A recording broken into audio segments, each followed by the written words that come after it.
Welcome back to Classing Up the Joint. I am Colin, your host. I use they and he pronouns, and I am so delighted to have my wonderful guest back with us today for life updates and exciting thing updates and barbarian updates. Wonderful guest. Take it away if you would like to introduce yourself. Yay! Well, what a lovely intro. Thank you for that, Colin. Hey, folks. My name is Connie Chang. My pronouns are they, he, and she. If you don't know who I am the game master and creative director for Transplanar RPG, which is an all-transgender, people of color-led dark fantasy TTRPG channel telling stories set in an original, non-colonial, anti-Orientalist multiverse. We are an Emmy-nominated channel. I myself am an Emmy winning, technically, on technicality, game designer. Hey, technically correct games. Is the best kind of correct, as there Dr. Farnsworth they would say. They can't make me take that off my resume. So you're going to have to pry that credit on my resume through my cold, dead fingers. Absolutely. I'm also a game designer, as I mentioned. I wrote and am currently writing the full version of God Killer, which is a holy punk PBTA game for one player, the God Killer, and one game master god. The Ashcan went through a development process with Magpie Games, and then I independently released it digitally through my itch, and now I'm working with Evil Hat to make the full game, which is really exciting. Awesome. And on the AP side of things, I'm currently facilitating the Chaos Protocol on Transplanar. Yeah.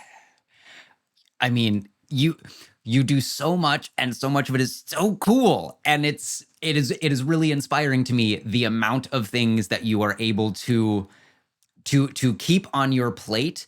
And I never feel like any of them are like back burner. I just threw that shit together in a day to meet a deadline. I feel like you bring your whole authentic self to every project that you are taking part in.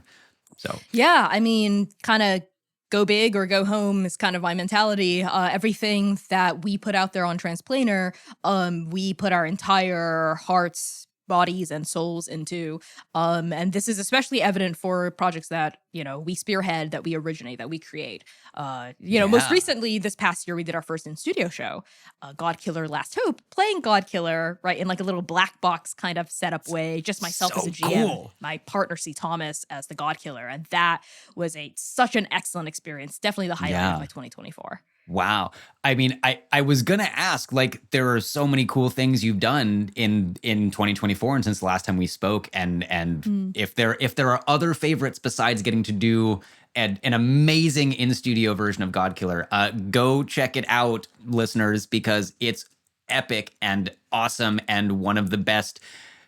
I want to say it's one of the best, two-hander pieces of theater, essentially, that I've seen in a very long time. Oh, thank you, Colin. Absolutely. Yeah, that means a lot. Yeah, check it out. It's on our YouTube at Transplanar RPG. It is 8 episodes long. Each one is like an hour, except for the pilot, which is an hour and change. C and I really put all of ourselves into that. So if you like soap opera levels of tragedy and drama, if you really like lingering gay looks between two really queer people, if you like stories of tragedy and what it means, what redemption at the end of the road truly means, then check it out. It's about a character called Litany, who is the child of Queen Tsigu, queen of the underworld, who was raised to be a weapon with a single purpose, to slay the immortal emperor of heaven herself, Longdu, who also happens to be Litany's aunt. So this is about cycles of familial trauma. It's about generational grief. It's about, what it means to become and choose to be your own person, and what it means to wield violence with intention, thought, and choice. And it's deeply personal, because every piece of art I make is deeply personal to both C and myself. And if you want to know, if you want to see a thesis statement of who I am and what DM means to me, then go check out God Killer Last Hope. Yeah. Go check it out. We'll say it all episode. It's you've had a very busy year creating this game and running the Chaos Protocol, other things. As we are recording this at the end of 2024, even if it'll come out early 2025, I think I want to ask or give you the moment to be like, how How do you feel about all these amazing accomplishments that you have gotten to complete and see to fruition this year? And is there anything that you're like really taking away from them as an artist or as a GM and game designer that you're like, I have a great thing that I'm excited about next year, like in the future, that has been born from these things that I've done? That's a really great question. I would say that, kind of in a retrospective, post-mortem state, if you will, Yeah. reflecting on everything in 2024, I'm really proud of the work that I was able to make this year, especially in the context of, I think, a lot of limitations that came our way. The obvious ones being like, we're not flush with cash as much as I wish and want us to be, Yeah. right? So the fact that we Yeah. are able to keep doing this, right, and to keep making art of this caliber, right, to that aligns with the vision I initially had for it in the first place. Yeah. Given the limited, like, we really stretched every dollar, like made every resource count, and I'm endlessly proud of that. And I think there are endless ways to be creative, even when you do have a very limited toolbox in a Yeah. lot of ways. That's one big lesson I'm taking away from this. That I can. Something I love about APs in the first place is honestly all you really need is like a camera and a mic. Cameras for streaming. You don't even need a camera Yeah. necessarily, I guess, Yeah. if you're podcasting, right? Like, and time, right? Yeah. Time that's I think another big takeaway is that time, almost even more so than money, is like the most valuable resource to me.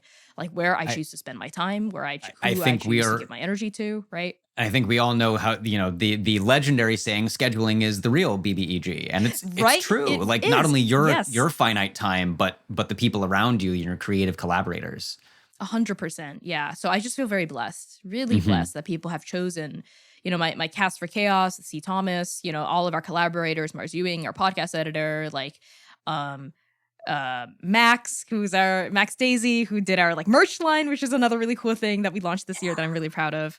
All these people who have chosen to give their time to us, and that we give our time back to. Like, Mhm. I feel truly, truly very blessed. And that is a lesson I'll be taking into 2025 is like, Yeah. where will I put my time? Right. Because it's not just the time we spend on things, it's the opportunity cost of not doing other things too. Yes. Right. So while I'm doing this thing, I have to make sure it's worth the fact that I'm not doing these other things. Right. And I think that is a good lesson for me and many other people to Yeah. carry.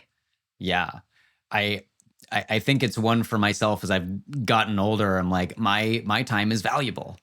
And I have to be more intentional about where I'm spending it than in my 20s when I was like, wow, I feel like I have infinite time to do all of the things. And, at that point in my life, it was be in dance rehearsals 12 hours a day, every day, and feel like that was okay. And now my back is just going, no, that's not. That's so Pick your real. time wisely. I'm not a dancer, but my partner C is, and like the discussion of like, oh, like something you could do when you were 17, you could just like, hop on stage, like twirl around, throw your body across the floor, like do all this like no shit, warm and up then- needed. Yeah, and now it's like, well, as a dancer, your body is your instrument, and aging, like the very normal and beautiful process of aging and growing older, Yeah. I think like can be especially hard for dancers, and depending on the specific discipline of dance, I think, and the Totally. tradition of dance that you come from, because I think some are a bit more Absolutely. forgiving, like ballet, for instance, like that. Ballet is a young man's game. I mean, I'm happy to ride this tangent from it. Like it is, and also there are the notable exceptions. The people like, man, I feel like I just saw this a little while ago. One of the principals for maybe New York City Ballet or something is 50. And has done this by virtue of like really altering how they take care of their body as they have aged. Wild. 50? Yeah. So, that is mind-boggling to me. yeah. Well, and for myself, like one of the people that I still work with, a site-specific choreographer in San Francisco, will be 65 soon, teaches a 2-hour class every Saturday morning, and is in better shape than I have ever been in my life. Like she can teach a 2-hour very intense class while talking the whole time about really deep internal body concepts and alignment and how you should be moving. I love that. Anyway. I mean, it makes me think of the contact improv class I took in undergrad with like an older professor who was just rolling around, like stretching around, like doing shit. And I'm like, I can't even touch my toes. Yep. Like I'm like a power lifter and I never stretch, you know, so I'm like struggling to touch my toes here. And she's just like rolling and bouncing and wiggling around and, you know, so yeah, you're right. Yeah. Well, I think to kind of, if I may, to like wrench this back around, I think one of the important things about getting older is continuing to diversify our skill sets and meet new people and find interesting new projects to occupy time, as well as really trying to do better about taking care of our bodies. Yes, that you know, that's the final takeaway from 2024 is like taking care of your body. I think especially as creators, I guess, people who are not necessarily like an AP creator and as a writer, game designer, writer. So much of the work is sedentary. Like we sit at our desks and we write, you know, or we take calls, or we perform, but it's a sedentary performance. If you're like an AP performer, it doesn't matter if you're in studio or not. You're sitting at a desk and you're like talking, right? You're not moving your body necessarily. So I think it's especially important for us, you know, people. If you're a game designer, if you are a gamer, to, you know. If you spend your time sitting, exercise. Stop sitting. Like, be active in some way. Like, you don't even have to necessarily go jogging or lifting. Like, just like, and this is advice I need to take. Like, stretching and being kind to my body. You know, like stretching it out, being flexible, mobility exexercises, like some degree of movement. Right, is so important because we're stuck in these shells exactly. The replacement parts aren't quite as good as factory original. We have a few more of them now than we used to, but they're still just not quite as good as the factory original in most cases. Yeah. And I think, you know, there's a lot also to be said about how there are so many disabled folk in this space too, right? Like and people with like chronic pain, you know, and chronic illnesses, like myself included, right? In the chronic illness part, that like, you know, for me, wellness is less about trying to achieve some ableist definition of what like a perfect body looks like, and more so just about like, hey, you know, being able to take care of our bodies shouldn't be a luxury, but it is, you know, because of capitalism. And I wish that everyone had access to this and was able to do this, right? And like, especially if you're disabled, like any ability you have to make sure that your body is right and that you are, you know, that you're able to do what you need to take care of your health, I think is vital. Yeah. True for everyone, you know, but it's sad that it feels like a luxury. It's like one of the many very depressing facets about late stage capitalism. We're like, man, if only everyone could in fact take care of their body, and like setting even aside the healthcare system, just like your own physical well-being day to day. Oh man, we're really getting into the rage early. We are getting into the rage. Yeah, I have so much more to say about this topic, but we can definitely we can stay on track here. Okay. You know, we can stay on track here. Yeah. On track. I want to ask about Godkiller a little bit, because I want to, I guess, the internal process of it. So you designed like a whole new system and got to run a full playthrough of it, and I think the question is like, how did mechanics or storytelling or any of it evolve or change, and what did you learn over getting to do this actual play with C?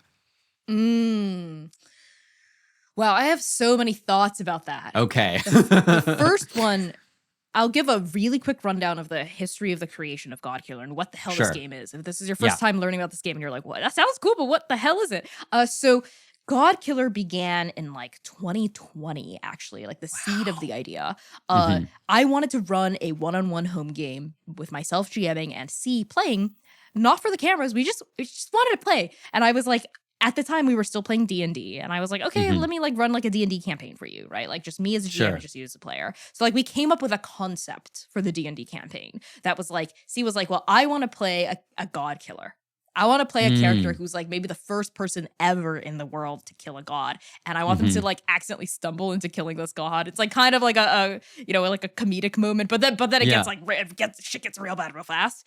And I was like, great, let's play D&D. We played a few sessions of that in D&D, and we went, okay, this is not working. Like the power scaling, just for many reasons, D&D is not God Killer. So I thought to myself, wow, how hard could it be for me to make a system, a system for us to play this game in? Or I'm like, okay, I was like, give me a weekend. I was like, give me a weekend, see it. I'll like draft this up real fast. And then the weekend passed and I went, damn, this is, I think this is something. It's gonna take me a while, my love, but there's something here, but it's gonna take me a lot longer than a weekend to put together. And that's how the original concept of God Killer as its own system, apart from D&D, came into being. It came into being from an act of love, right? From a desire to write a love letter to my partner and a desire to share art and to share a piece of play with them. So that is very much, and it has always been the heart of God Killer, right? No matter the evolution, that has stayed the same. I worked on essentially what would become the Ashcan version from like 2021 into 2023. And Magpie Games kind of heard about God Killer as I started like developing it. I kind of like pitched the Ashcan to them and they accepted it into their Ashcan development program. I was going to release a physical edition with them, but then kind of like toward the end of that development process, I decided to release it independently on itch as a digital only offering. And this was in 2020. Was it this year? Oh my God. I don't know. Lots happened this year. It's like, so much, what is time? I'm like, what the hell? I think so. I think God Killer came out this year. It did. On my birthday, because on my birthday 2023, I announced that I was developing it with Magpie, and then a year passed, I developed it, and I released it this year. Yeah, that's right. Oh my goodness. Cool. So it is a 2024 release. Wow. Yeah, so I released the digital Ashcan of God Killer this year. Or was it 2023? I'm mixing up my dates. I think it was 2023 because, yes, I remember what I actually announced this year. You're right. I announced that I was developing the full game with Evil Hat.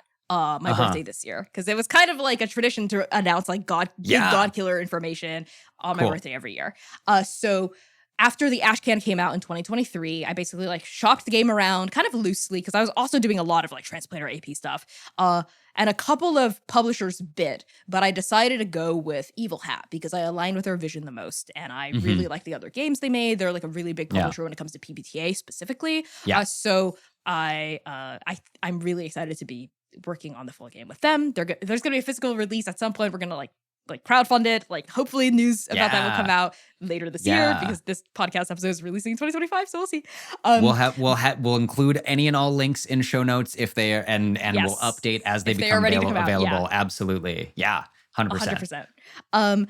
But yeah, that's kind of the production process of it. I would say some of the biggest changes for God Killer from the Ashcan version to the full version that I can talk about right now is, sorry, that was my cat. My cat is here to say hello. Yay. One of the biggest changes from the Ashcan version to the full version of God Killer is, I'm sorry, I can take that again because my cat is just being such a little baby boy.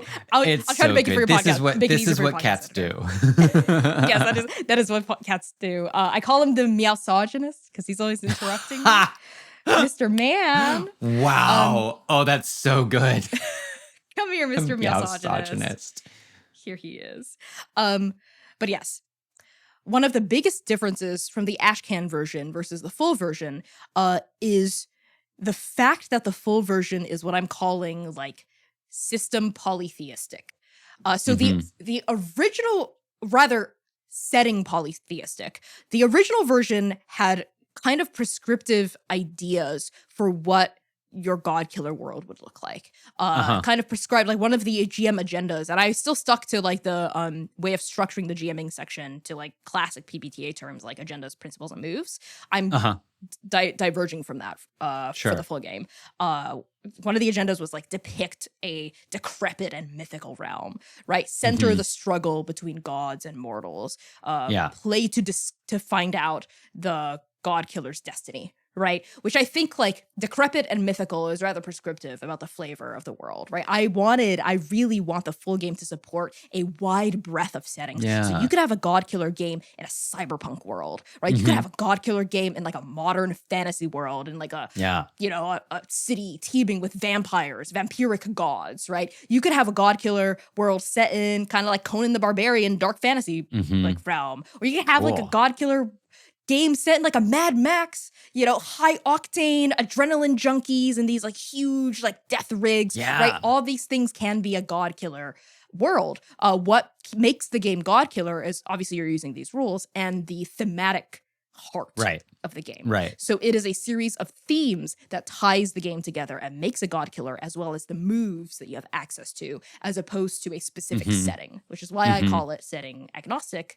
Right, but the heart stays the same. Well, I mean, and I love that. I think that speaks to a really interesting and fun evolution of the game design because, because any scenario you can imagine, any setting could have a shitty or great god that for one reason or another needs to get put down, Wow, honestly, like what I want to see in this moment is the actual play of this set in vaguely analogous to our world where you're like, you know what? Yahweh's done a lot of bad shit, and I think it's time we like shuffle that deity off of the immortal coil, so to speak. That's really interesting you bring that up because actually someone at Big Bad Con came up to me and like kind of picked my brain a little bit about a god killer series they were putting together where, you're killing the Christian god.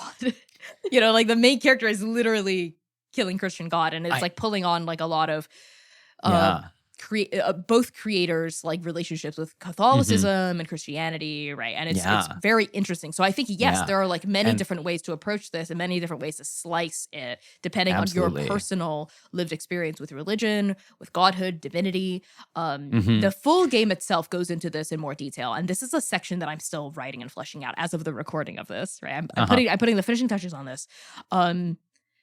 Like building pantheons and building a relationship to divinity that is inherently complex, right? Like a kind of liberational way of looking at divinity as opposed to like a hegemonic way. Because I think it can be quite hegemonic to think of divinity in terms of black and white, right? Like, oh, the gods are always just going to be a analogy for oppression, right? So like the gods in your world are going to be metaphors for systems of oppression, institutions of, like injustice. And I'm like that, I think that's a rather like, I think it's kind of low hanging fruit in a way. It is rather low hanging fruit. It's an easy one to reach for to give your player in this case a motivation for why they must kill a god. If you're like, well, they suck and they represent systems of oppression. Then the answer becomes really easy. It's like obviously you want to kill the god of racism. Right. But the book, and this has always been true even from the very beginning, and this is something I made I'm making really explicit in the full game. Is the heart of the game is not, are you strong enough to kill this god? It's why would you? Like the real question is, will you kill this god or will you spare this god? And like I think a really good game of god killer is able to set up situations in which that choice is really fucking hard. Obviously some choices are easier than others, but like the really climactic, the really important ones should feel difficult, right? And if you've done your job as god in the game, then you've given the god killer really compelling arguments from both sides. And there are like irrevocable consequences no matter what you pick, right? So like the move to kill a god or to slay a god is completely up to fate. And if you miss on either, like either the god will like curse you with their dying breath as you kill them, or if you spare them and you miss on the move to spare them, they're still spared, but fate seals your choice. You can't ever kill them again. So you lose your chance to kill them should they become a threat later on. I love the emphasis on telling morally complex stories rather than, again, kind of to compare it to D&D for a moment. I think the tendency within a long form story based in D&D, not exclusively, but frequently builds over the campaign. And by the time you're at level 20, there is an evil god or evil, deity power level being, like, Vecna is a very classic example, some of these other kind of things. And you have to beat them up to save the world or to save the multiverse or to save the thing. Like, I think that is, and I think most of the time D&D presents its morality in black and white. Especially kind of in classical like canon of the Forgotten Realms and the what is it, the Dawn War pantheon. Like there's not a lot of complexity. You're just gonna your campaign is kind of gonna set up and aim at one of these gods or one of these like very powerful evil figures. Like the mechanics create the mechanics for me of any game with a setting Mm-hmm. create the skeleton upon which the rest of the your game's internal logic relies, including lore. Yeah. Because if your mechanics are, hey, every NPC and ostensibly a deity has a stat block, and you gain experience points by killing shit, and the GM can dole out experience points or give milestone leveling to their discretion, right? Instead of like there are specific triggers to unlock progression, then you have set up a skeleton. Sorry, my cat is still here. Your cat is just making this like again. it's so good. You're setting up a situation in which, like, I don't even necessarily blame GMs or players in which where that happens, because I'm like, well, duh, what else did you expect when you're playing the murder game? Right? Obviously you're gonna murder shit in order to advance. And it's called God Killer for a reason. Yeah. You pick up the game wanting to kill gods, and yes, you can and you should kill gods. It's a huge fun part of the game, right? The game also just challenges you to think about what it means to kill gods. Right? And that the sparing of them is a valid option. And I think, like you said, like as God, as the GM, part of your job in this system is to make sure that your player is confronted with a complex choice with good reasons to kill or spare this God. 100%. Well, I can't wait for it to come out. I'm so excited to hopefully get to play myself as well. I think before diving into Barbarian, I also want to turn focus to Transplanar RPG for a moment. And I guess, let me think. How do you feel like it has changed as you are moving away from D&D? The new Chaos Protocol has been running in WildSea, if I'm not mistaken. I think some of your own additions to the rules on top of it.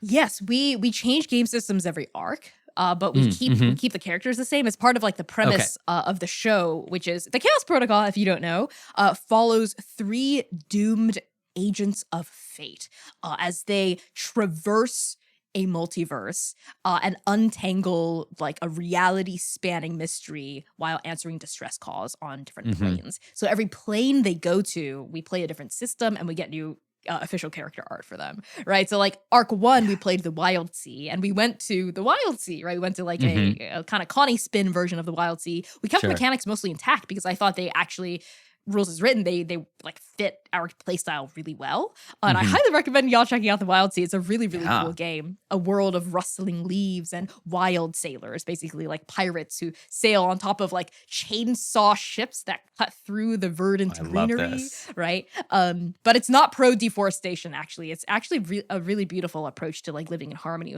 with the nature around you. Very thoughtfully built game. And then arc 2, we went into a homebrew world that I called City of Heaven, where it's kind of like based off of a xianxia, like kind of Chinese classical fantasy approach to like immortals and gods and demons and whatnot. And they had to like untangle a mystery there. And for that, we played City of Mist, but I hacked it a little. I turned it into City of Heaven. So I changed up a little bit of the rules to kind of fit the setting. And for arc 3, which we are just getting into as of the recording of this, we've recently announced the system we're using is Court of Blades, but I've hacked it to become Court of Vampires. So this is our vampire urban fantasy arc. We are going into the City of Inferno, which is kind of like drawing on my upbringing in Shanghai. So it's, imagine if you will, Shanghai meets Romeo and Juliet meets Blade. Wow. And that's all you need to know. I love it. about arc 3. So if you like vampires, tune in. Yeah, absolutely. Oh, that's so exciting. What does the future look like? Do you have a plan for like how many arcs of Chaos Protocol and then the next grand scheme? Like what's on deck? Let me shut him out of my room. Actually, sure. Come on, Mr. Man. Come here, Bubba. Come here, Bubba. Come on. Follow Papa. Come here. Okay, you want to look out the window so bad? I'm so sorry, Mr. Man. Come on. There you go. Okay. Oh, hopefully buddy. he won't give us any more problems after that. Yeah. I think there was like a mail truck or something and he got very excited. I actually do have a specific number of arcs planned for the Chaos Protocol. It's the same number as the Second Stranger, which was our first ever show on Transplanar. 8. 8 Okay. is a holy number in the cosmology of the Transplanarverse, and it feels right. I like that it's even, and we're currently at arc 3. It also gives us like an idea for how to pace things. It's a nice structure. Yes, Totally. exactly. Yeah. I feel very slightly compelled to ask if that has any connection at all to Discworld and Terry Pratchett and the importance or prevalence of 8 within that. No, actually. Okay. A lot of 8, I'm not very familiar. I've heard of Discworld, and I'm familiar with Terry Pratchett's other work, specifically like Good Omens.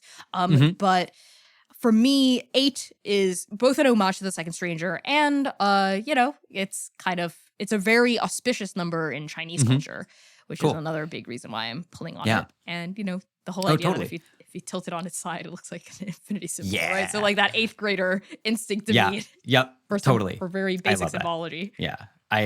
Terry Pratchett is one of my favorite of that kind of genre and caliber of author. So I always was like, ooh, I see this random little thing that might be a connection, but no, that makes plenty of sense. So much sense. Well, yeah, I'm so excited for the rest of Chaos Protocol, and we're gonna have some links to Transplanar and go check out the show.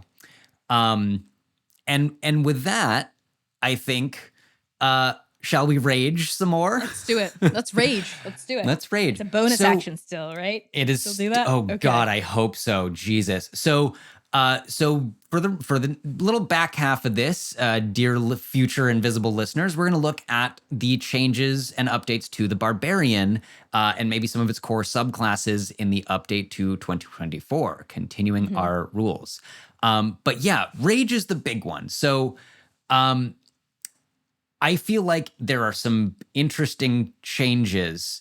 And I will say, I something that I've noticed as I've done a couple of these now, and I'm like looking at the 2024 rules, I feel like one of the big changes I'm seeing consistently is that the layout and language is more clear than it was in the 2014 rules. And I think I want to start there. I know you've kind of just been flipping through lightly, but if you have noticed anything like that, like specifically in this moment, I'm kind of looking at the way that the benefits of rage are kind of neatly separated out in a way that I don't feel like 2014, like if there's just one big paragraph of text. Yeah, I agree. I think overall, because I did have the chance to read over, kind of glance through all of the player's handbook and the DMG as well. And I think overall, just kind of like as a generalization that I feel pretty confident to put my like backing behind is that I think overall they did a really good job improving the layout, both for a player experience and for a facilitator experience. And bear in mind, I have not GM'd or played D&D in over like a year and a half at this point. So I'm a little bit rusty when it comes to 5e, 6e, 5.5e, whatever we're calling it. I honestly, it's not one D&D now. It's it's just, I don't understand. The naming conventions of it are very weird. I also was running a game at a library in San Francisco, and with people that have not played or like played once years ago, and there was a question of like, how often do they update the rules? And I was like, oh God, I don't know. Yeah. But then they have the naming convention problems, and then there's like the other thing. It's like, so rage. The brief summary in 2014, as it is stated. Rage starts as a bonus action. You cannot wear heavy armor, and then the benefits are advantage on strength checks and saves, a melee weapon attack using your strength. You get your bonus damage and resistance to bludgeoning, piercing, and slashing. If you are able to cast spells, you can't cast them or concentrate. And right. And the specificity, I think one of the biggest change is just this: your rage lasts for 1 minute, and it can end early if you are knocked unconscious, or if your turn ends and you have not attacked someone or taken damage. And I feel like that is where I'm going to stop and like look at what does 2024 rules say that are, I guess, either different or more clearly explained? Yeah, I'm looking at them side by side right now, and yeah, the duration for the 2024 rules say rage lasts until the end of your next turn, which is a very big difference. Okay. And it ends Okay. early if you don heavy armor or have the incapacitated condition. If your rage is still active on your next turn, you can extend the rage for another round by doing one of the following: make an Okay. attack roll against an enemy, force an enemy to make a saving throw, or take a bonus action to extend your rage. Okay. Mhm. I do like, I feel like that's a distinction of the saying it will last until the end of your next turn if you have done these things, versus this if you're, well, is that the same and just worded slightly better? I think it is. No, it's Or quite different actually, because for 2014 you don't have to Yeah. do specific things to maintain your rage. You trigger it once and it goes for 60 seconds. But here you have to keep doing things to keep it active, or else it will fizzle out. One of the things you can do is just spend a bonus action, but that's a precious resource. You probably don't want to do that Very just to much extend your rage. so. Another is you have to attack, which makes sense. I guess this is their way of doing some diegetic game design, right? It's like if you're angry, you have to keep going. You have to keep smashing and hitting shit. Yeah. Force an enemy to make a saving throw. So I assume that's another like feature you could have in lieu of an attack roll. You can like force a save, right? But for instance, you can't spend your turn trying to talk someone down, because if you did that and you also didn't use your bonus action to extend your rage, then your rage will be gone after your turn ends, right? Like that. I think that's their way of trying to balance. I do think so. I'm also trying to flip back and forth between them. I think in 2014, it is similar. It's that if your turn ends and you haven't attacked or taken damage, but there is like some specificity to that language that I like the way it is worded in 2024 better. That no, you're absolutely right. I totally missed that in 2014, and I've been playing Barbarians kind of wrong. Again, it's the layout though. It's the layout. Like no, like you're right. Where it says duration and the things that you can extend the rage is just so much more clear. Like, you do these things. And the forcing a saving throw is a nice addition. Like, I can imagine a scenario where if you've been disarmed and you're like, well, I don't want to punch this dude, but I can like grapple or do something and force a dexterity save or force something else. I'm a little I love it as an addition conceptually, and I'm also in this moment going like, if you're a raging barbarian, what actually can you do to force a saving throw? Aside from, like you said, grappling, and I'm like, that feels like the only thing. Or if you wanted to be like, I want to shove this guy, but then your GM could rule that as an attack roll or like a saving throw, right? Like, which I guess would work either way. And I think rules as written, grappling would be your athletics or strength versus acrobatics or athletics. So maybe it's like opposed debatable checks, if that's right. It's debatable if it's a saving throw. Yeah, that's true. Yeah. It's always your athletics versus their acrobatics or athletics, I think. Yeah, you're right. Yeah. And they also took out in 2024 the damage condition. So like if you take damage in 2014, that extends your rage, but not so here, I'm pretty sure. Yeah. There's a funny thing too about like it ends early if you put on heavy armor, because I think heavy armor takes like 10 minutes to put on. Yeah. Right? Like plate mail, especially, it is specified somewhere. It takes like a full 10 minutes unless you have the magical plate mail that like folds itself up like Iron Man or whatever. Okay. I do like, I like this other addition that if you extend it, you can keep extending it for up to 10 minutes. That is an improbable amount of time. Yeah, super. If anyone has ever done that, like if you've actually done that rules as written ever, even once, I owe you a drink. Because I don't, like if you've actually done that, then first of all, that means that your combat has gone for probably like 9 real life months. Yeah. You know what I mean? Yeah. And like, 60 rounds?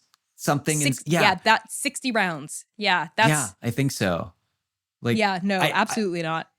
I can think of maybe one time that I've had a combat go into double digit rounds, like maybe twice, but but 60?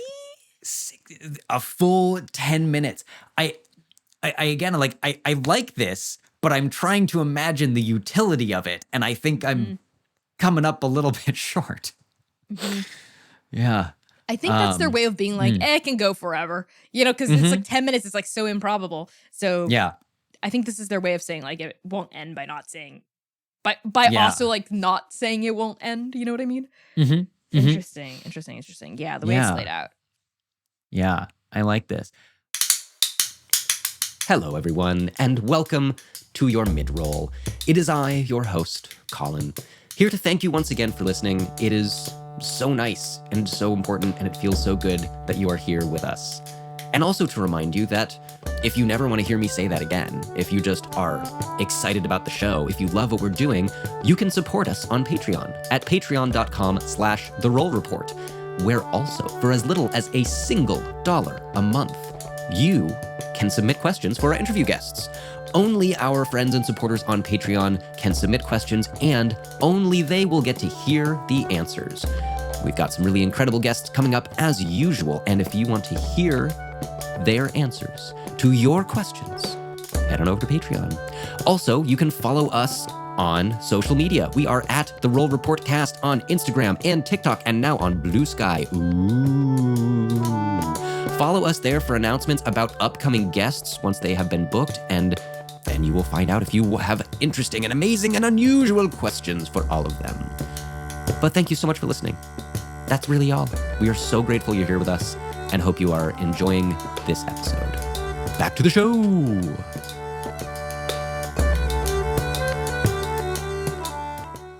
I feel like I'm going to say that I'm kind of in favor of these small changes. I feel like this has cleaned up a little bit of the language and hasn't like really hugely fundamentally changed, but is a little more clearly explained and just slightly cleaner. I don't know. It is slightly cleaner. Yeah. It also changes what rage damage can apply to. So it does. It was just melee in 2014, but here it's any attack using strength with a weapon or an unarmed strike. So technically, if you had like a sling, I guess, or any ranged weapon that uses strength, you could add your rage damage to it, which is pretty cool. I do love that. I think, it opens up. We talked about once, I think, how much flavor and cool things there are with barbarians and how you can customize them and flavor them in so many ways. And this gives new options like, no, I would like to be a ranged barbarian with, I want to say heavy crossbows, and like some things like that are more strength based. Yeah. Heavy crossbows, or like if you pick up a huge boulder, because in the 2014 version, technically, if you picked up a really big boulder or something, I guess that would be an improvised attack and the DM could rule it however they wanted, and you chucked it across the battlefield. Would that be a ranged attack? Because it's not melee. So they'd be like, well, actually, you can't add your rage damage to that boulder. Right? I guess like if you wanted to rule I would be mildly annoyed with my DM if I'd done something that cool and they're like, well, rules is written in. I'm like, come on. Exactly. Yeah, this feels cleaner. I think it like kind of removes that. And heavy crossbows are strength, I'm pretty sure. I think so. I think so too. That's one of those little like nooks and crannies of rules that I've never really absorbed, because I don't remember the last time I had to like read the detailed like weapons section and figure out what ability governed all of them. And I guess as I'm continuing to go through, I think my brief impression is that that's kind of the big change, if there is one. Most of the rest of the core attributes of barbarians have not changed. The level at which you acquire some of these things might have shifted slightly. Yeah, and the layout is different. They like in the little subheader, they add the level at which freight triggers, as opposed to that's so much more useful. It's super useful, exactly. Like the 2014 version doesn't say. It's like in the body text, it says the level that it triggers, which is confusing. Totally.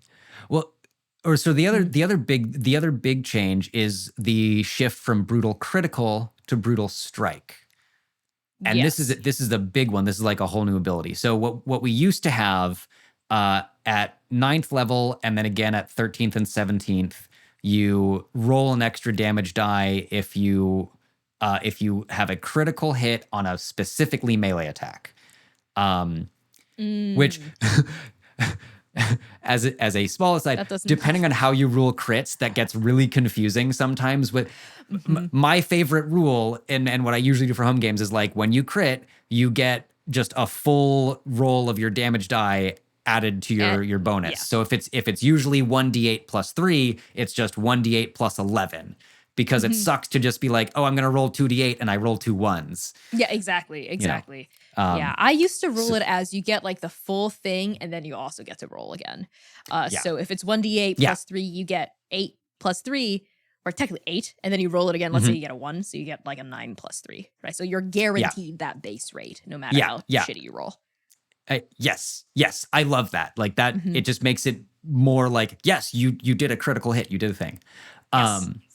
Okay, so Brutal Strike has kind of replaced it, and it also kicks in at 9, 13, and 17. But this is a completely different ability.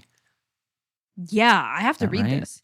If you use Reckless Attack, you can forego any advantage on one strength-based attack roll of your choice on your turn. The chosen attack roll must not have disadvantage. If the chosen attack roll hits, the target takes an extra 1d10 damage of the same type dealt by the weapon or unarmed strike, and you can cause one brutal strike effect of your choice. The options are Forceful Blow. The target is pushed 15 feet straight away from you. You can then move up to half your speed straight toward the target without provoking opportunity attacks. That's really good. Hamstring Blow. The target's speed is reduced by 15 feet until the start of your next turn. A target can only be affected by one hamstring blow at a time, the most recent one. I like this. I think this leans a little harder into giving you flavor and the ability to move your opponents around a battlefield. And, again, we're like, Barbarians are just the most combat focused, I think, and I'm reminding myself in this moment, D&D is at its lovely little beating heart core a combat simulator. The social interactions were kind of tacked on later. But I love that this both encourages more use of reckless attack and then gives you like more fun, interesting things to do with it. Yeah, it does. You know? I do like the options. Level 13, you also get Staggering Blow, which imposes disadvantage on the target's next saving throw, and it can't make opportunity attacks until the start of your next turn. And Sundering Blow. So before the start of your next turn, the next attack roll made by another creature against the target, they get a +5 bonus to their attack roll. Yeah. And then the final, like the capstone for this ability, level 17, is the extra damage of your Brutal Strike increases to 2d10. And in addition, you can use 2 different Brutal Strike effects whenever you use your Brutal Strike feature. So this is like, I think I like this feature a lot, actually. It gives you a lot more utility as a barbarian, which is always like was my biggest complaint for the original version, is like you just kind of hit things, which is fine. But like fighters kind of hit maneuvers, things. Maybe. Yeah. Wizards can do all kinds of wizard shit.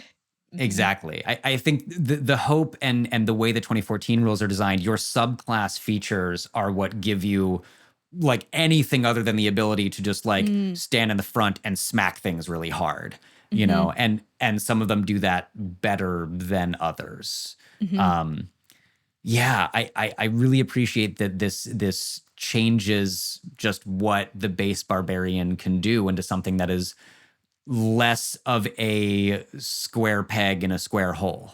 It's a little more like a modular peg in a I cannot stretch that metaphor farther. A modular peg in a modular hole?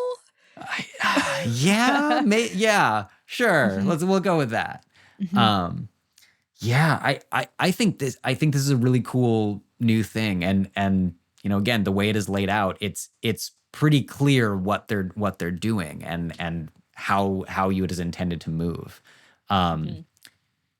Wow, I really love the forceful blow, the flavor of that. You know, hit someone, shove them 15 feet back, and you're like, I'm just gonna walk right up to you and do it again, and there's nothing that your homies I'm leaving behind can do about it. You know? Yep. Literally. Can you stagger? Can you chain that? Because if you have multiple attacks, Oh, you can only use reckless attack. You have to use reckless, and it looks like on your first attack roll. Yeah, and that only happens on your first attack. Or I mean, one of your choice on your turn, if I'm something like that. But it looks like you get one brutal strike per turn, even if you have a multi-attack. And then by 17th, you'll just be able to have 2 effects on that attack. That's true. So you could do whack someone, get him to like a cliff's edge, and then like whack him again. Oh yeah, or like just whack shove him him off at that point. Yeah. I love that. So those are the kind of the big changes. I'm going to mention, and I think ask your opinion on the one thing. Like, one of the things that I actually really love across the board is every class now at level 19 receives an epic boon. And they have a pretty good list of them, which mostly involve, we've talked about a couple of them, mostly involve like boost an ability score by 1 to a maximum of 30. And then here's another effect or 2. Yeah. There's, I think the idea, I think one of the things they're trying to do is create a past level 20 progression by giving you a list of epic boons that may or may not end up being useful or come into play there. And you know, I've also talked to Steampunkette, Rachel Williamson, who's been doing A5E and like level up and like really designing a system that goes to level 30. But I like that these epic boons are now a thing. The one they and I also in the layout that now there's a recommendation. And so if you've never played before, the way the base class is laid out, I think does a better job of kind of recommending how you could choose to build this character mechanically rather than flavor. Yeah, I do like the recommendation. It is very helpful for someone who's like not sure what the most like efficient one would be. I'm like thumbing through the feats section, trying to like see the epic boons where they are. There's a breakdown. Oh, I don't know if it's somewhere. It's like the end of the chapter. I'm looking at the electronic version. I think it's at the end of chapter 5. Yeah, do you have a page number on that? Oh, epic boon feats. I see. I do not. Okay. Yeah, we go. Yeah. 210. So the one it recommends is irresistible offense. You can increase your strength or dex by 1 to a maximum of 30. Your bludgeoning, piercing, and slashing always ignores resistance. And when you roll when you roll a 20 on the d20 for an attack roll, you can deal extra damage equal to the ability score increased by the feat.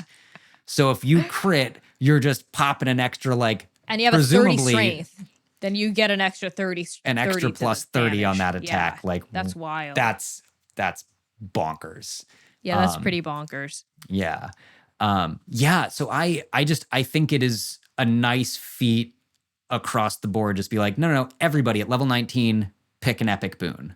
Yeah, that's pretty cool. I do like that. It makes already powerful PCs even more powerful, which I'm all for. I'm not the guy. When I ran D&D, I was never scared of really powerful PCs ever. Yeah. Ever. And I don't think DMs ever should be. That's how I feel. That's great. That's fun. I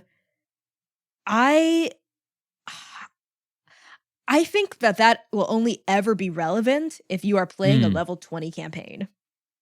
Or if you start at level 17. It is completely irrelevant to 90% of tables. But if you're starting there, that's great. And that's really sexy. Yeah, totally. The home game my housemate and I are running together, we decided specifically to start at level 10 with the goal of getting to 20 and trying to our hope is to confront our players with difficult moral choices, essentially when they fail to prevent the world from ending. But when you're level 17 to 20, you're functionally a demigod and you have the ability to affect change. So when the world's been destroyed, do you have an obligation to rebuild it? Should you? And how? So we're hoping to get there, just as a slight side. Definitely. Yeah. I wonder also in this moment as I'm looking, I can't tell if the subclasses have been published in the book or they are only electronic, but it looks like there are modifications to Berserker and Zealot, And then there are 2 new things called the Path of the Wild Heart and the Path of the World Tree. Yes, I see both of those in this little Do you book want I to got do you here. want to dive into either of those for a moment and Let's see how do cool they it. are? Yeah. Yeah, let's take a look at Berserker, which is the first guy up here. Yeah. Yeah, totally. Okay. So this is the Frenzied Rage one in our classic I don't know. In our older 2014 rules, you get your frenzied attack, you get a bonus action melee weapon that gives you a level of exhaustion when your rage ends. But you can functionally you get 2 attacks at 3rd level right away, and after 5th you can have 3.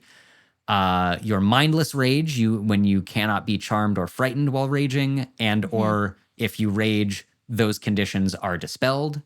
In an intimidating presence, you can frighten people with you hope you're a high charisma barb at that point. And finally, you can use your reaction to make an attack against someone who has hit you with a melee weapon. So and those it looks like those are similar, but the level progression of it has changed. Yes, they swapped retaliation and intimidating presence, which I think was a good idea. It feels more. Yeah, that makes sense. Yeah, that does make sense. The intimidating presence feels more like kind of a late game, like, no, your reputation precedes you. Yeah.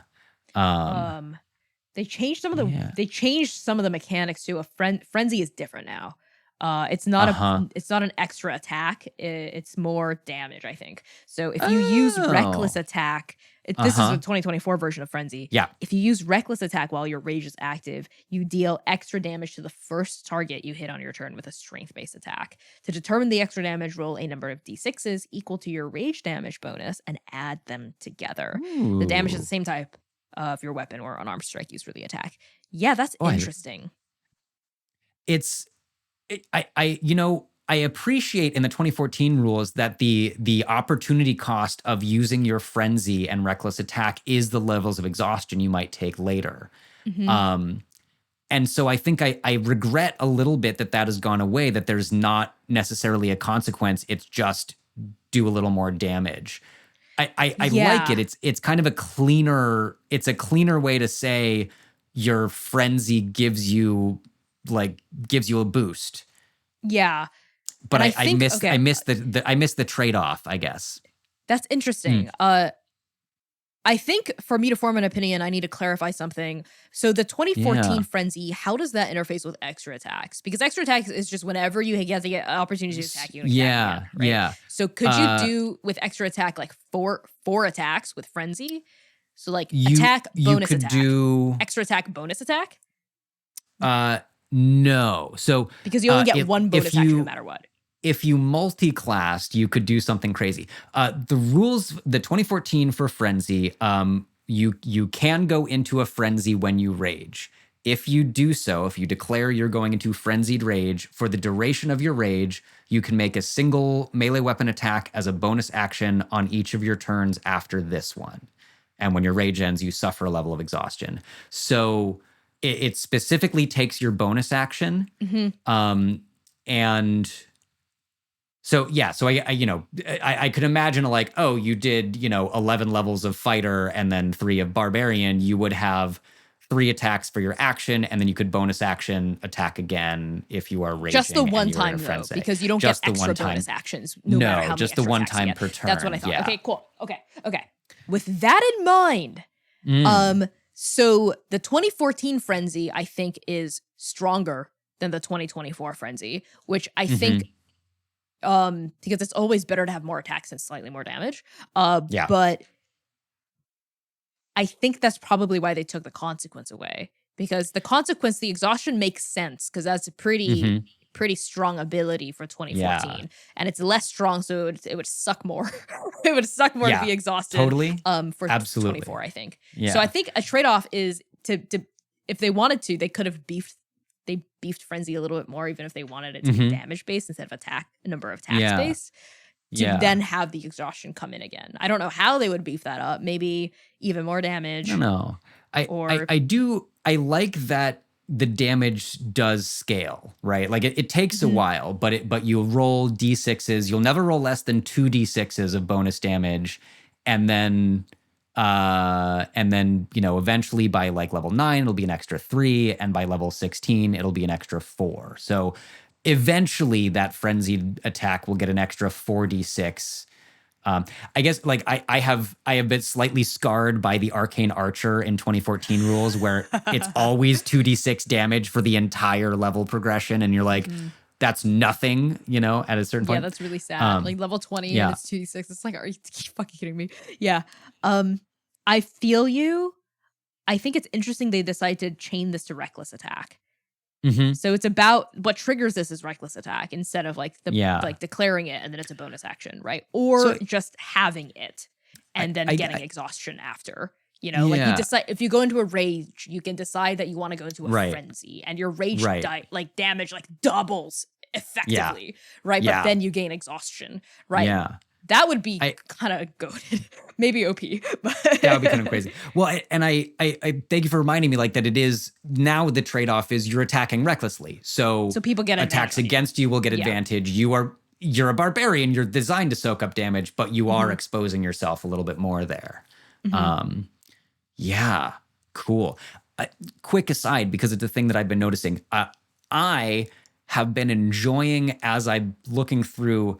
I feel like there's a wider variety of art, a wider variety of like body presentation in the art of the 2024 rules. Like as I'm looking, the frenzy barbarian, at least if it's online, the same image, big tattooed, partly shaved head, bare chested, muscly man with axes.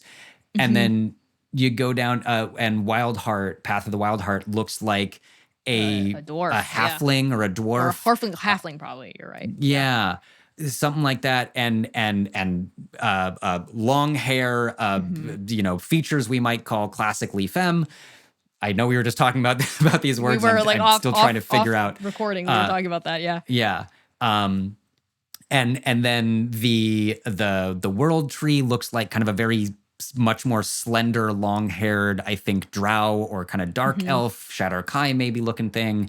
And Zealot is just like a giant dragonborn with scars. And I'm appreciating that they are, it seems like there was a conscious effort to expand the body types represented in art and expand the species. Like, yes, there was. Size. Yep. Yeah. That's very clear. Like there's art for all the subclasses. I think I don't know if there was for 2014. There isn't. There isn't art for all the subclasses in 2014. So there's more art.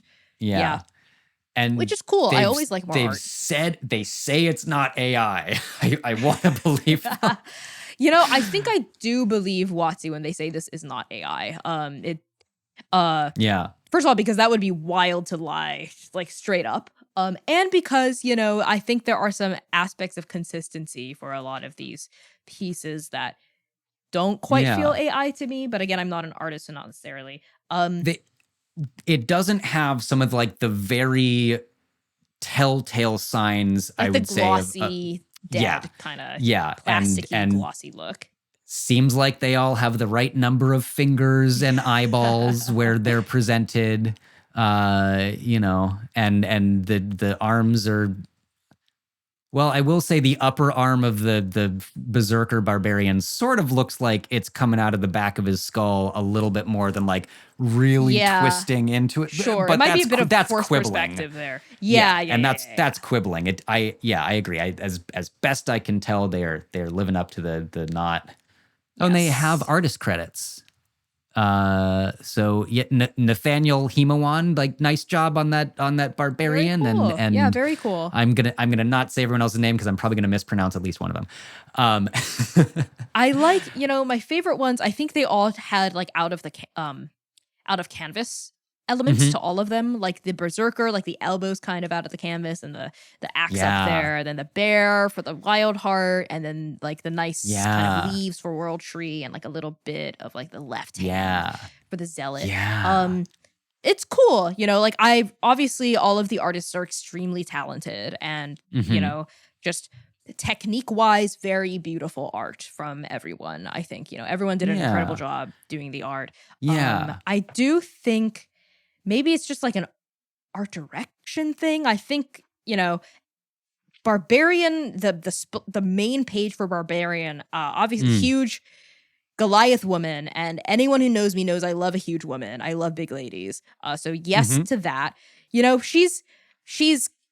She's kind of just standing there. The bard is like up and doing shit, and like I don't know, like it's Uh-huh. just kind of like just standing there and holding an axe. So I think that's also the main art for the 2014 Barbarian is a guy standing there Oh, holding an axe, wow. right? Which Yeah. is fine, and I like the fact that they're inside a dragon's mouth. I do like, I was just gonna say, like, I love that. And it almost, so I'm gonna make a slight assumption and tell the story that I'm seeing here. Like the expression on the Goliath's face with this massive axe holding open what seems like the jaw of a dragon.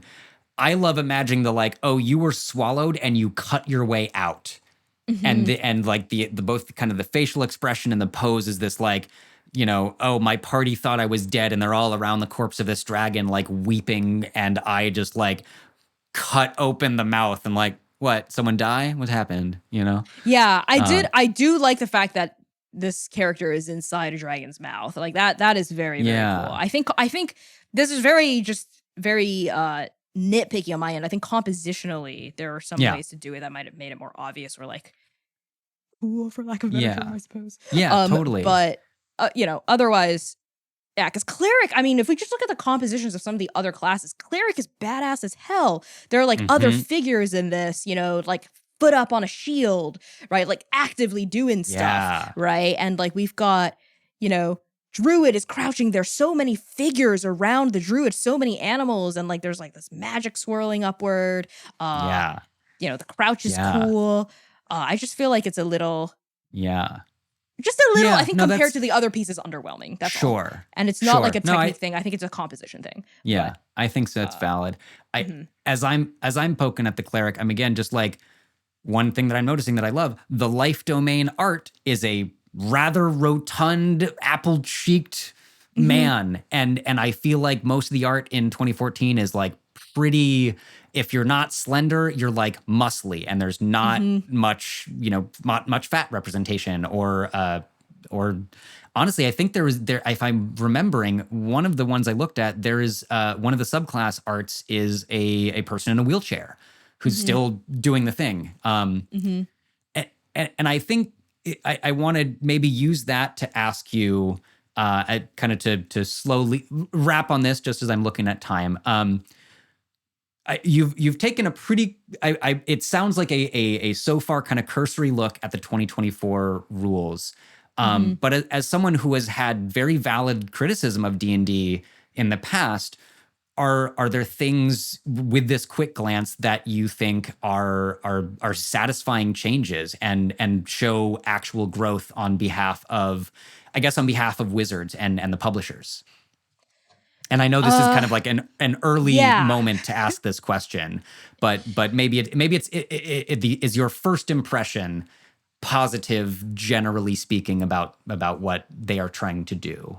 I think I did only do kind of a cursory glance. I have not gone over any of the mechanics or like little fiddly bits with a fine-tooth comb, but I am aware of the biggest, broadest changes they've made, and also of some of the fiddly bits that I've paid attention to. They've taken away Path of the Totem Warrior, which I think was really racist. I mean, I'm sad. Like really no other way to say it, right? Like kind of racist. They have also, I'm pretty sure, gone through the 2024 text, and they have like it's definitely in a document somewhere. Like, don't use the word savage. Like that was definitely was like a memo that went out. Like, don't use the word savage. Don't use the word like primitive. And both of these words came up quite often in 2014, right? Especially when it came to like describing barbarians. And a lot of the art elements too, I think, feel a lot more thoughtfully put together. Like barbarian, there's just like two random feathers. and like feel like Yeah, a Celtic no. warrior-esque kind of woman, but like the subclass depictions feel a little bit more thoughtful in terms of the art direction. Definitely more diverse and inclusive. Yeah. Um, I I think I was my gonna say because critiques. Go ahead. I was curious about this, so I looked. The only savage I can find at the moment is specifically the savage attacker feat, where at least that word is specifically in context used about your attacking ability. And it's the same feat. You once per turn you can re-roll, or you roll the damage dice of your weapon twice and use whichever roll you want. But that is the only use of that word that I was like, oh, I want to look at that and see if they change the name.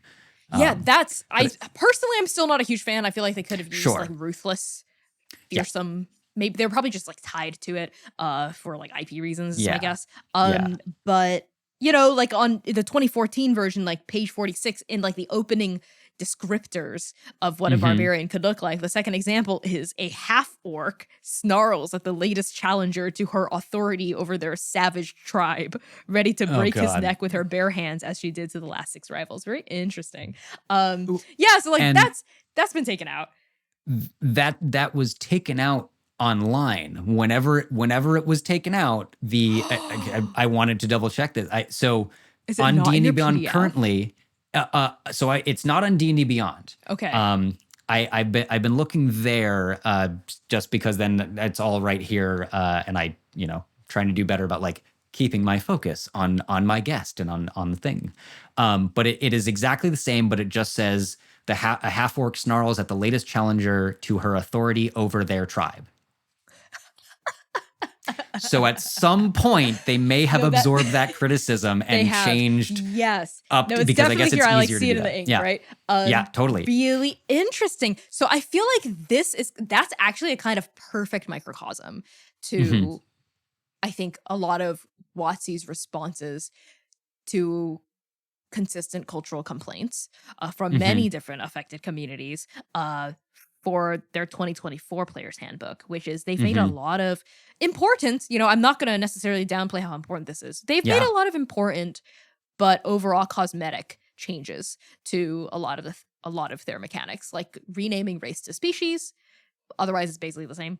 Aside from like some like ability score, like how they changed like how they approach ability score like stuff, right? But it's like it's honestly it's like slightly more than surface deep, right?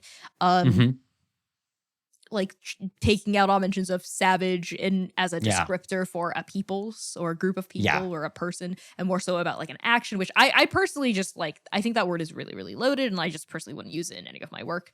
But they made the choices they did, right? Yeah. And a big reason why we moved away from 5e and D&D as a whole at Transplanar, like those who know our show know that the first series we ever did, The Second Stranger, was all in D&D, but we had it was the entire time it was a huge uphill battle against the mechanics and against the kind of storytelling we liked, both on a culturally conscious level and on a like storytelling level. The mechanics suck for actual play, and anyone who tells you otherwise is trying to sell you something. Like that's literally how I feel. And you have to put in like a ton of elbow grease to make it work, because you cannot run this shit raw and like expect people to like, you know what I mean? Like it's unwatchable.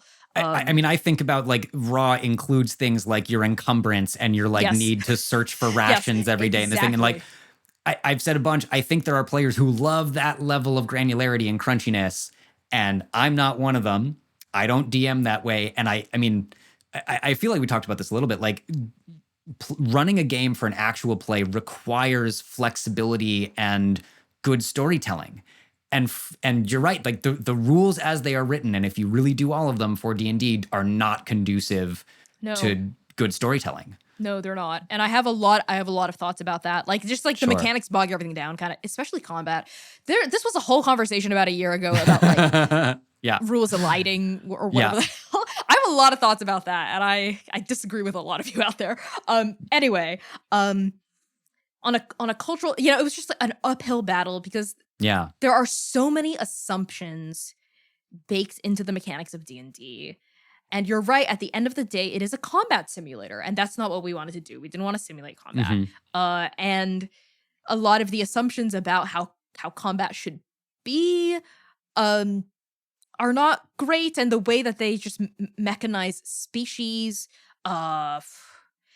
progression, like they're just a plethora of reasons why kind of like from the core, from the foundation of D&D, like the mechanics are pretty rotten. Like if I were to actually take this and like make it into something kind of usable, I would just like throw species out the fucking window and like do something completely different like with it, right? And they're not going to do that because so much of the identity of the IP is tied into this idea of like the three pillars of a character is race, now species, class and background, right? But only one of these truly actually matters, which is class. But still, it's like the fit, people identify with that. They're like, oh, what's your character in D&D? I'm a half-orc barbarian, or like I am a half-elf, half-tiefling warlock / blood hunter. Like that's how people identify with it. You lead with that, and then you might talk about the background. Yeah. It's a core part of your character design, and it's a core part of the experience of it. And I think for those reasons, it's, it's not for me, not for us anymore. Yeah. I think that's very fair. It's one of the things that I like about role-playing games is your ability to say like, I don't look like me in the real world. I look like whatever I want. But I do think other systems have handled it better in kind of saying like, you can look like whatever you want, justify it within the rules of your world, and you get no mechanical benefits from any of these things. And I think on that level, I do like that it's, I think now official rules that rather than species-specific bonuses, like the Dragonborn used to get a +2 strength and a +1 charisma or something. I think it's all across the board now, the rules from Tasha's Cauldron, that when you create your character, you pick your species, and then you can choose a +2, +1 to 2 abilities scores, or a +1, +1, +1 to 3. I can't totally swear to that right now, but I'm reasonably sure that the core rules of 2024 now say that explicitly rather than having any species-specific bonuses. I mean, you still get species-based traits, right? Like dwarves still get stone cutting and shit like that, right? Yeah, totally. And like dark vision and whatnot, right? So like that, the idea that there are cultures based on species and that there are like different groups that have histories and tensions based on species is like, I think, and a lot of people will disagree with me on this, right? And I've gotten a lot of shit about this online, but it is a hill I will die on, and because I think I'm right, and I have a lot of arguments for this, but we're kind of coming up on time here, and this isn't necessarily like Connie's crash course on non-colonial moment, right? We can do that episode. We can do that later, this idea of, because all of these species are people, right? A dwarf is a person, an elf is a person, a tiefling's a person. And I think that is kind of like, to me, why it will always be a little tricky. Because we're saying that different groups of people are fundamentally biologically different from each other. And like the term species reifies that. We're literally different species. You're a wolf, I'm a cat. Like you're a hawk, you're an Aarakocra, I'm a fish. You're a bird, and I'm a fish if I'm a triton, right? And like, because of these things, we will always be inherently ontologically different from each other, right? And like, because of that, conflicts can be justified. Because if like, hawk people need to eat fish people to live. Fish people hate hawk people and discriminate against hawk people in the waters. You can't really blame fish people. You know what I mean? Like it's got this utopification of fiction, of race, which I think is a really dumb way to world build. Yeah, that I think that's super fair. It's making me reflect, and again, maybe not time to get into the full thing, but that in I prefer the term species to race when it comes to D&D, because I feel like race has kind of odd connotations and associations within our cultural context.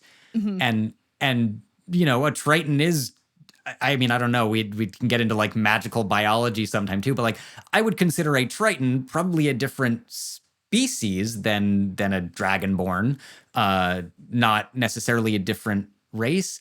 I guess I don't know if the evolutionary theory of D&D worlds is like all sentient species came from one thing, and thus we can use race to describe vastly physiologically different creatures. That's the other like fundamental problem of it though, right? It's like, that's why I brought up that all the species are people. That might be true in a fantasy world, right? A fantasy world, you make up the fucking rules. Like, sure, there are fish people with like their own fish culture or whatever. Like, there's like bird people with their own bird culture. Who cares? But in real life, right, this is where things get muddied. In real life, there are no other species that are people.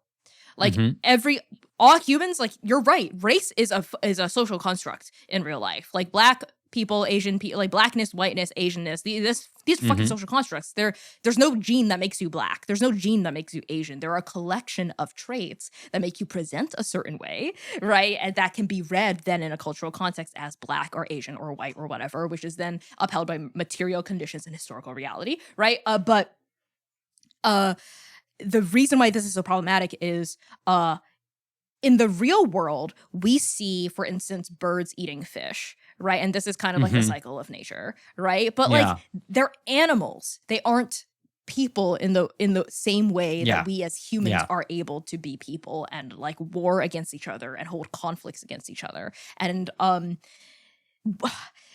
when we then go into a fantasy context where we imagine that these fish are anthropomorphized and turn into tritons, and these birds are anthropomorphized and turn into Aarakocra, then it's kind of difficult because we're telling people stories. We're telling stories about people, but we're like moralizing them and like ascribing human like morals onto what actually in real life only exists in the animal kingdom, which I think is a really fucking slippery slope.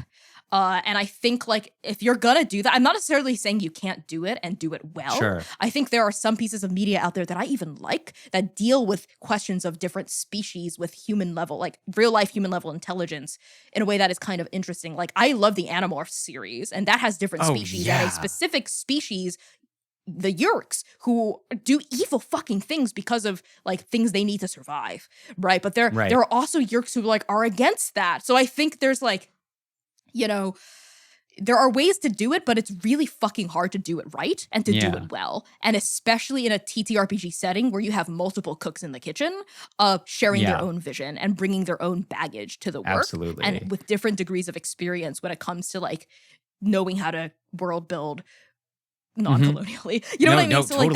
like these are all reasons why we're moving away from this. And this is kind of like my coming up on time of feelings about species and race. I think species is an improvement over the term race. Because at least they're like, okay, they are completely different creatures. I personally I prefer kind of Pathfinder's way of doing it, like lineage or origin. You know, like Wild Sea does origin, right? And like you can look, you know, you have a different origin, but like it doesn't necessarily prescribe. It doesn't your have culture. the same and your culture when doesn't culture have is these tied to specific species, things that it does. No, it feels weird to me. I think that makes a lot of sense. Yeah, it's just and I necessarily, you know, I've heard stories of people, and I've been in situations before where people are like specifically like sharing tables with white folk who are like, oh, I want to play like a tiefling who like experiences tiefling discrimination, and like, oh, and you go, oh, I'm queer though. It's about queerness, and I'm like, is it fucking though? Like I'm like, I don't know, like is it though? Like that just feels weird to me. So like there's, you know, it's for many reasons. It's been soured for me for many, many reasons, and which is why we kind of don't touch D&D anymore. No, I think that's super fair, and I think those are very valid criticisms. I feel encouraged that some of the changes are reflecting well and on their absorbing of community criticism, and you know, they're a corporation. They got lots and lots and lots of work to do before they're really gonna like put something out they're that's never gonna anti-colonialist. They're not going to do that ever. They're never going to like completely overhaul and really interrogate the way that they deal with species. Not because they're not aware of these criticisms, but because it's shit for their bottom line. It's going to alienate a lot of like their like white dude gamers, you know. Man, and I don't think WotC would ever do that because it's such a core part of the fantasy. Play an elf, play a dwarf. They're all different from each other. Like that's like a core part of the D&D fantasy, right? And they're never gonna move away from that for reasons reasons I understand even as an artist, right? But that I'm not tied to because I'm not WotC.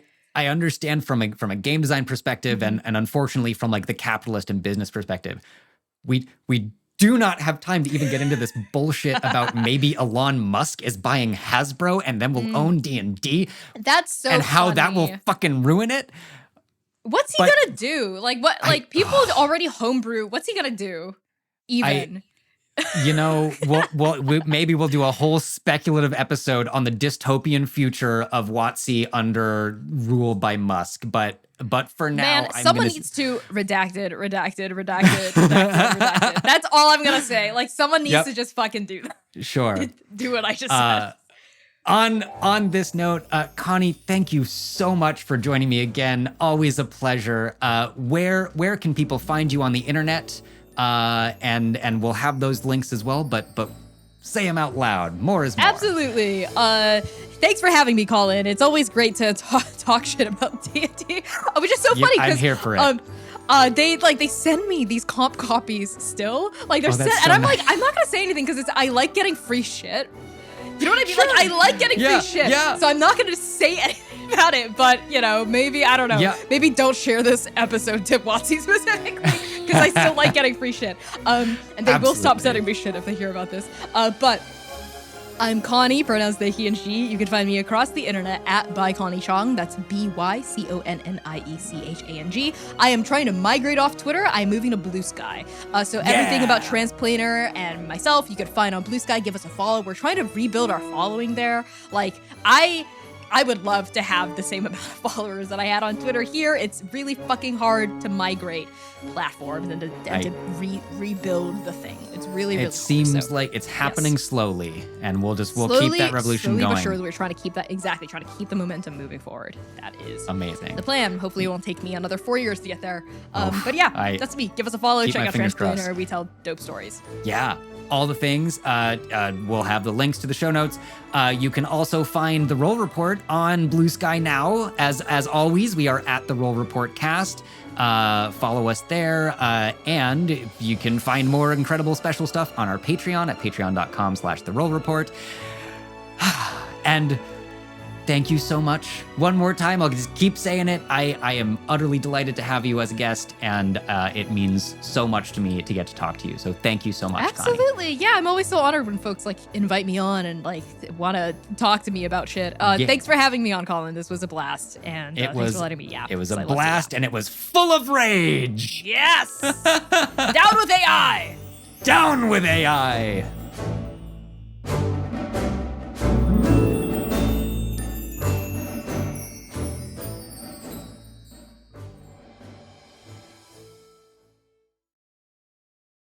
It drives me crazy that everyone suddenly was like, let's put an AI feature in this. Let's put maybe LLMs it works. And AI and all this shit into everything. Let's just shitify everything immediately. And I'm like, I give this fad maybe 2 years.